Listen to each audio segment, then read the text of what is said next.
하나님의 말씀의 본문을 열어주시기를 바랍니다. 야고보 1장 21절 22절 말씀을 다 같이 일어서야지. 하나님 말씀 읽을 때는 다 일어선다고 했잖아. 야고보 1장 21절 22절 말씀을 다 같이 읽겠습니다. 시작. 그러므로 모든 더러운 것과 넘치는 악을 내어버리고 너희 영혼을 구원할 바 마음에 심긴 도를 온유함으로 받으라. 너희는 도를 행하는 자가 되고 듣기만 하여 자신을 속이는 자가 되지 말라. 아멘.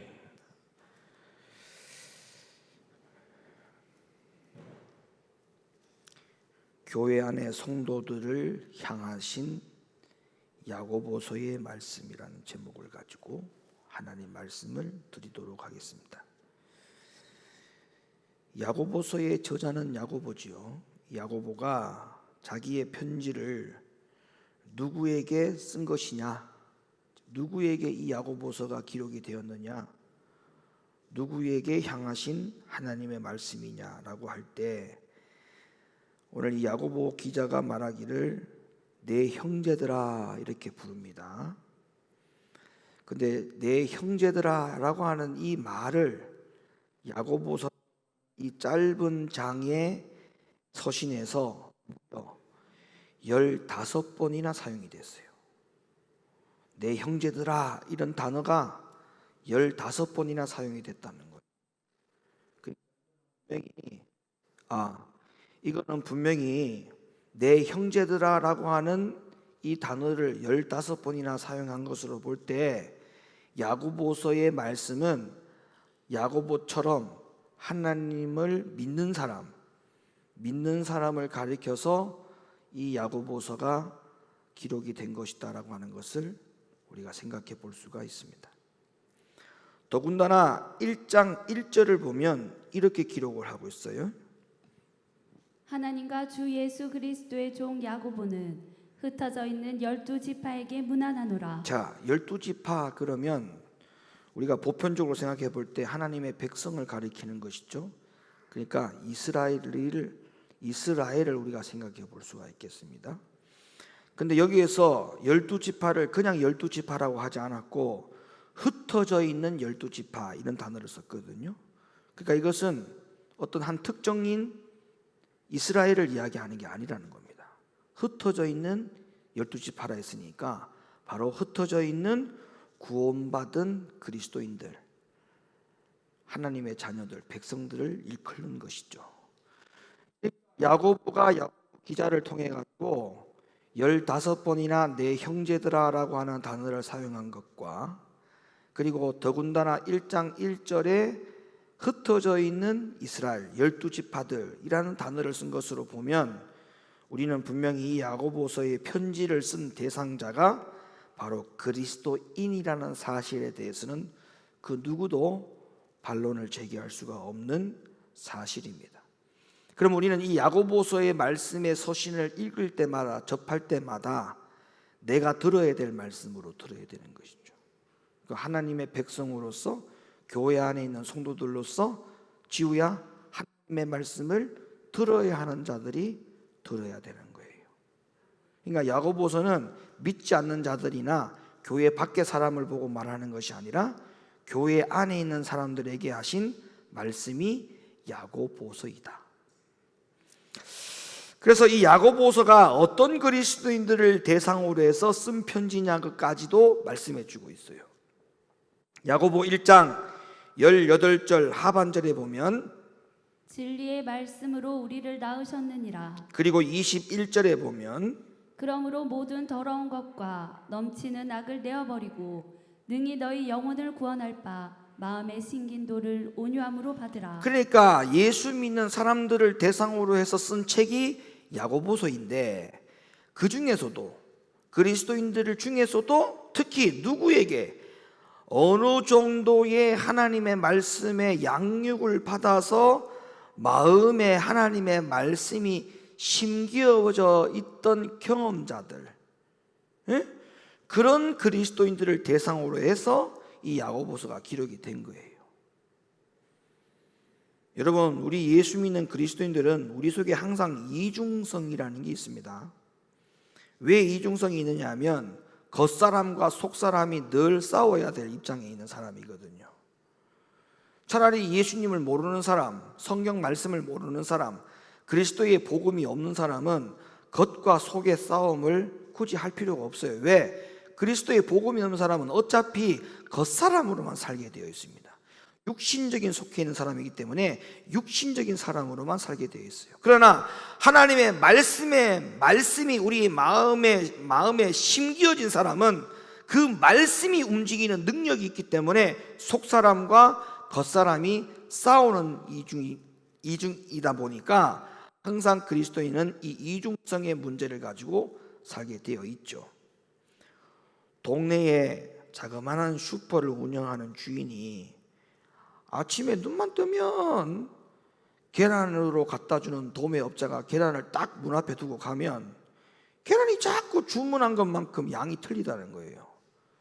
계란을 5판 시켰는데 계란이 자꾸 4판이 되고, 계란을 10판 주문했는데 8판이 앉아있고, 그래서 이상하다 생각해가지고 이 슈퍼의 주인이 경찰에 신고를 했어요.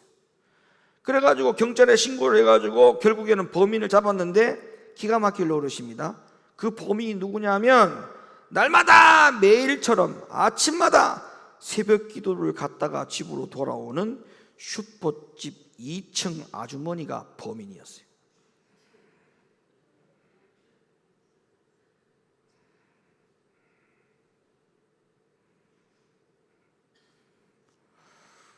우리가 이런 이야기를 예화로 사용해도 되겠습니까? 에? 이런 예화를 우리가 사용해서 되겠어요? 매일 새벽 기도를 갔다 오랬더니 매일 도둑질을 하고 있어요.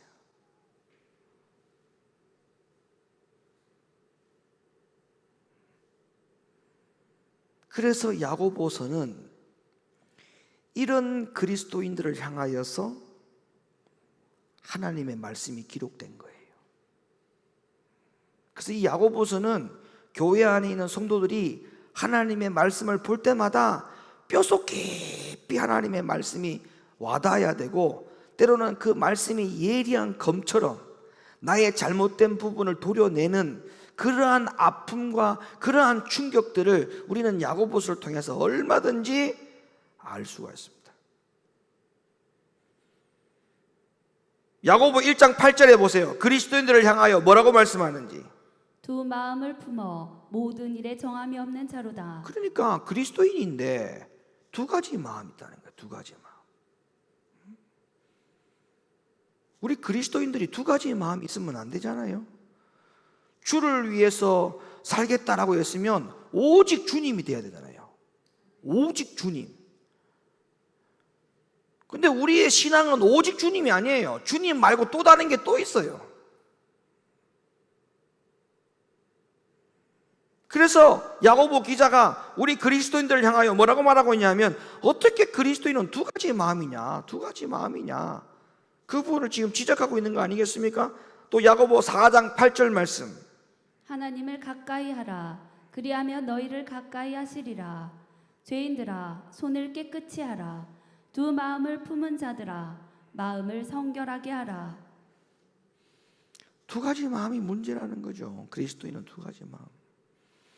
여러분, 종교인은 두 가지 마음을 가져도 되지만 그리스도인은 적어도 두 가지 마음을 가지면 안 돼요. 주님을 사랑하겠다라고 마음을 먹었으면 주님을 사랑해야 됩니다. 오직 주님이 돼야 돼요. 오직 주님. 에? 선빈이 주님 사랑하지? 예수님 사랑해요? 에. 지우도 예수님 사랑해요? 지후 예수님 사랑해요?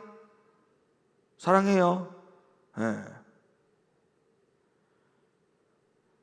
예수님을 사랑하겠다고 마음을 먹었으면 그 마음이 변함이 없어야 돼. 어떤 때가 예수님 사랑했다가, 어떤 때는 예수님 안 사랑했다가, 자기의 기분대로 예수님을 좋아했다가 안 좋아했다가, 어떤 때는 순종했다가 어떤 때는 순종 안 했다가. 여러분, 적어도요, 순종하기 싫어도 순종하는 척이라도 해야 됩니다. 에? 적어도 그리스도인이라면 순종하는 척이라도 해야 돼요. 불순종은 우리에게 어떤 일이라도 용납이 되어서는 안 된다라고 생각을 하고 믿음 신앙생활에 작심을 하셔야 됩니다. 아멘이십니까? 예? 믿음 신앙생활에 작심을 하셔야 돼요. 야고보 1장 12절 말씀. 시험을 참는 자는 복이 있나니 이는 시련을 견디어낸 자가 주께서 자기를 사랑하는 자들에게 약속하신 생명의 면류관을 얻을 것이기 때문이라. 그렇죠. 뭔가 사생 결단을 해야 될 거 아닙니까? 그리스도인이라면 뭔가 사생 결단을 해야 되잖아요. 예?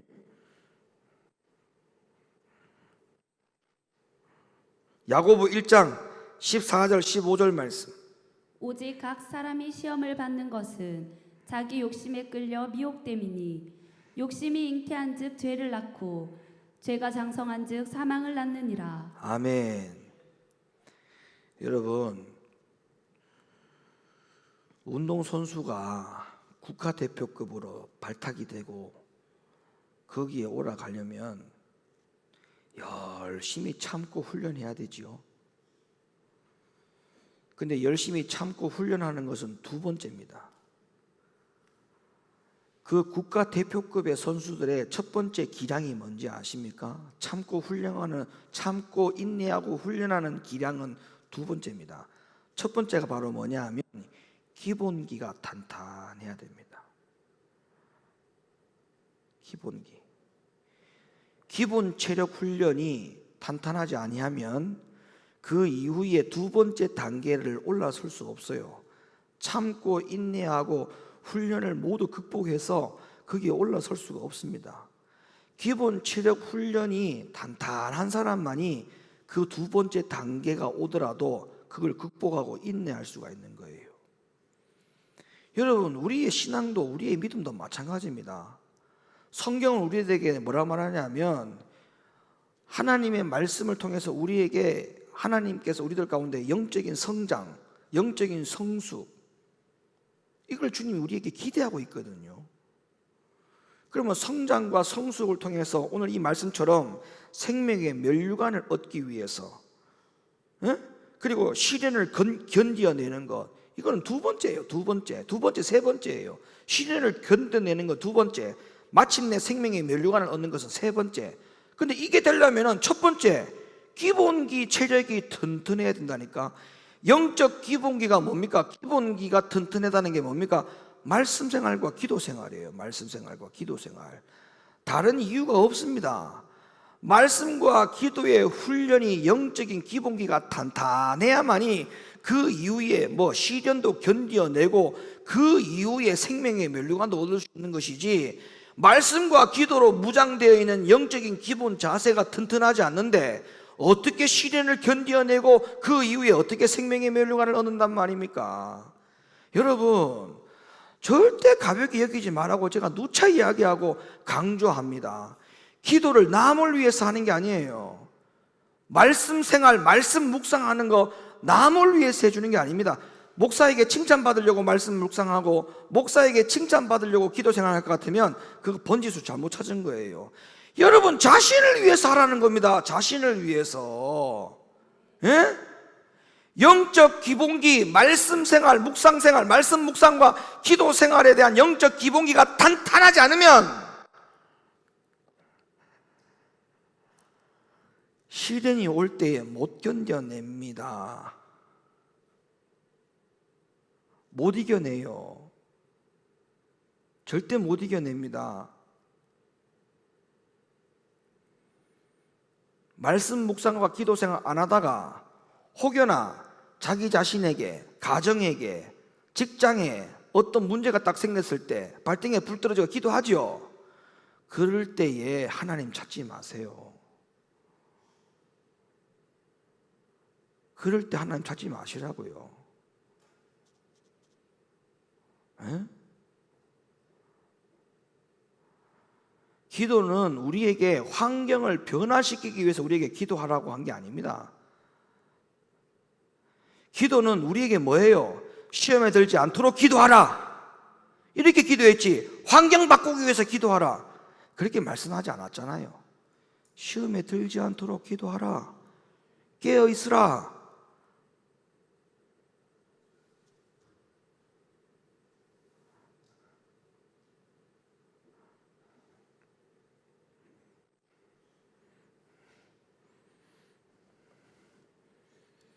우리는 항상 인간의 생명으로 살지만 내 안에는 예수의 생명이 있다는 것을 절대 망각해서는 안 됩니다. 내 안에 예수의 생명이 있다. 시작. 인간의 생명만 있다고 생각하면 안 돼요. 여러분 안에 예수의 생명이 있어요. 예수의 생명. 그러면 그 예수의 생명으로 살지 않을 것인가 라고 질문을 합니다. 그럼 여러분 뭐라고 대답할 거예요? 당연히 질문이니까 대답은 하겠죠.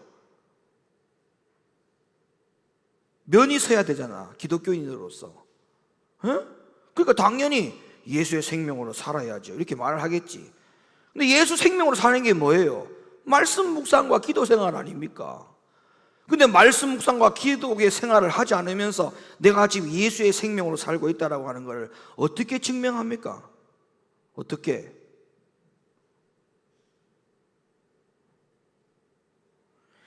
그래서 이 야고보에 기록된 모든 말씀들이 나를 향한 말씀이라고 생각하시면 돼요. 야고보 5장 19절로부터 20절. 내 형제들아, 너희 중에 미혹되어 진리를 떠난 자를 누가 돌아서게 하면 너희가 알 것은 죄인을 미혹된 길에서 돌아서게 하는 자가 그의 영혼을 사망에서 구원할 것이며 허다한 죄를 덮을 것임이라. 자, 이 구절을 보면 야고보가 교회 안에 어떤 신자들의 모습들을 봤다는 거예요.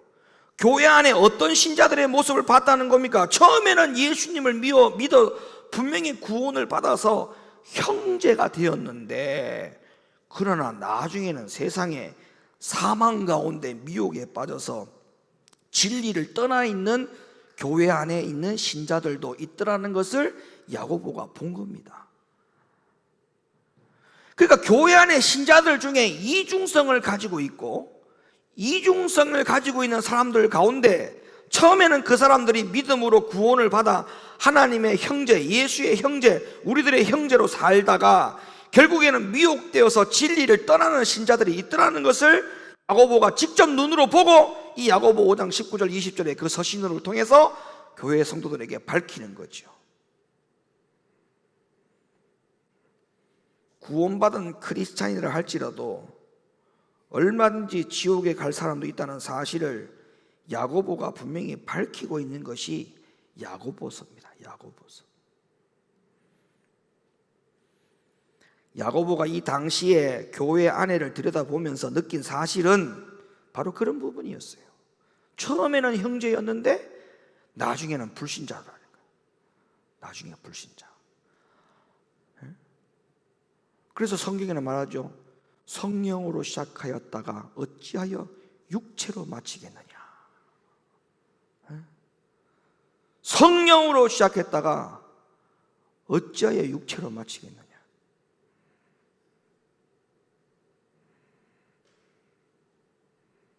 앞을 봐, 앞을. 목사님 봐.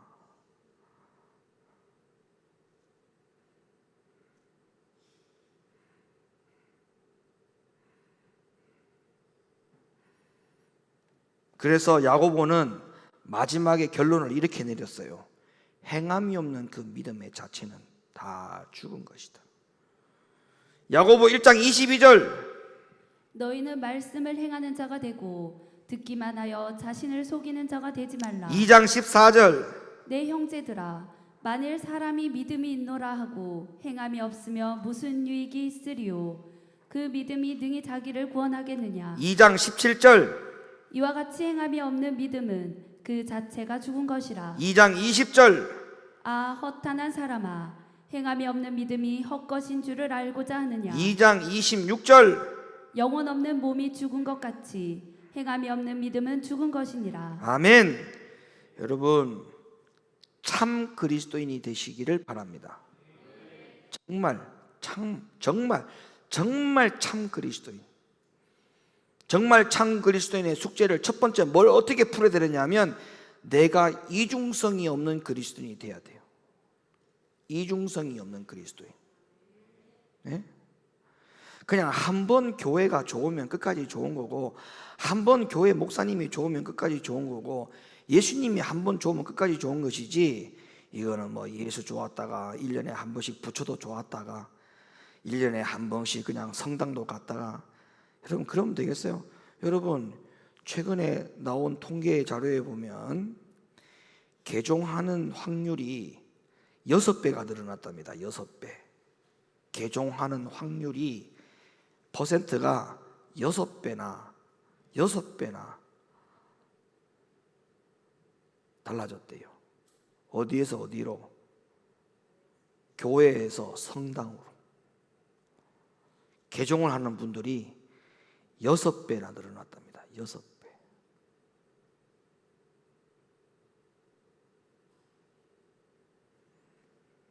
행함이 없는 믿음은 그 자체가 죽은 거예요.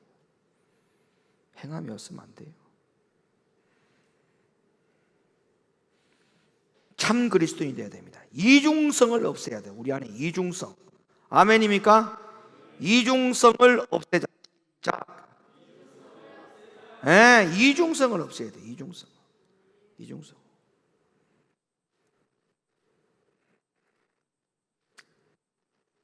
사람이 관계하면서 언제는 나빴다가 언제는 나빴다가, 그러면 그 정도 말로 그걸 환장한다고 그래요. 환장합니다. 네. 지난주까지만 저 사람이 나랑 관계가 좋았는데 이번 주에 아무런 이유도 없이 사람이 관계가 안 좋아져. 이걸 갖고 사람이 환장한다고 그래요.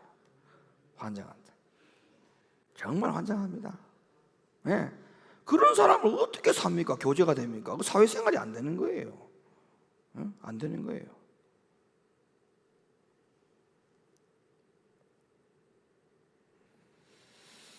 사랑하는 우리 높은 교회 성도 여러분, 하나님 앞에 분명히 결단해야 됩니다. 우리는 바울처럼 기도하고 결단해야 돼요. 어떻게? 빌립보 3장 10절로부터 12절 말씀.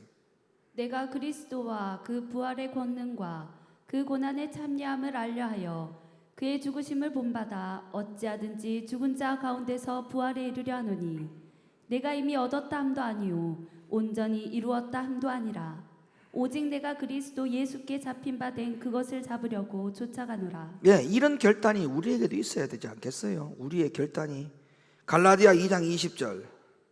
내가 그리스도와 함께 십자가에 못 박혔나니 그런즉 이제는 내가 산 것이 아니요 예. 오직 내 안에 그리스도께서 사신 것이라. 예. 이제 내가 육체 가운데 사는 것은 나를 사랑하사 나를 위하여 자기 몸을 버리신 하나님의 아들을 믿는 믿음 안에서 사는 것이라. 아멘. 할렐루야. 할렐루야. 참 그리스도인.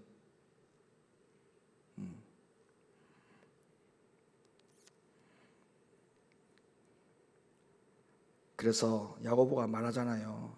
더러운 것과 넘치는 악을 내어 버리고 너희 영혼을 구원할 바 마음에 심긴 도를 온유함으로 받으라. 너희는 도를 행하는 자가 되고 듣기만 하여 자기를 속이는 자가 되지 말라. 이게 교회 안에 참 그리스도인의 자세가 되어야 됩니다. 이런 믿음으로 사실 수 있기를 예수님의 이름으로 축원합니다. 기도합니다. 거룩하신 아버지 하나님,